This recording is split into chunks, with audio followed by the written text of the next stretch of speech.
Between government opposition parties, Labour and the private sector since the tabling of controversial labour law amendments in Zimbabwe's parliament. The amendments are meant to end massive job losses resulting from a July 17 constitutional court ruling relaxing firing laws. The bill is proposing 2 weeks' wages for every year worked and includes a clause which provides exemptions for employers who cannot afford to pay that. Despite an adverse report from Parliament's Legal Committee, the Labour bill sailed through the lower house of Parliament in a day. Zimbabwe's Labour Minister hopes it will also be expedited in the Senate. The Legal Committee believes that the clause which applies the law retrospectively to July 17 is unconstitutional. It gives more than 20,000 workers dismissed on notice the right to return to the negotiating table.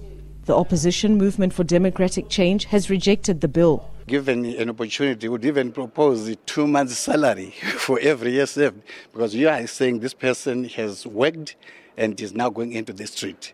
With a minority in Parliament, its objections are unlikely to have any impact.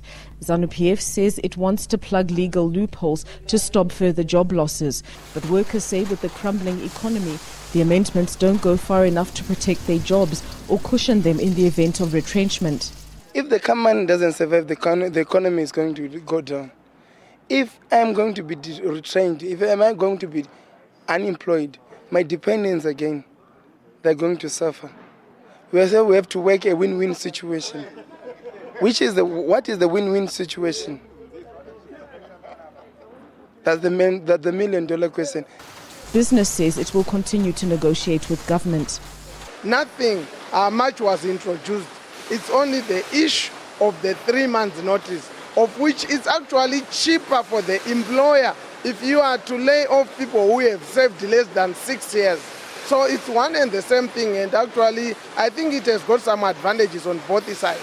It's not really something which we can say we cannot work with that. It's something which we can always play around. Zimbabwe switched to the United States dollar in 2009, following months of hyperinflation. Yet companies will be forced to pay retrenchment packages in United States dollars on salaries that had been paid in worthless Zimbabwe dollars. Meanwhile, business representatives say they will legally challenge the retrospective clause in the Act.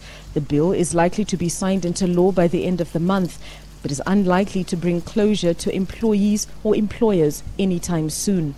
Shingai Nyoka, SABC News, Harare, Zimbabwe.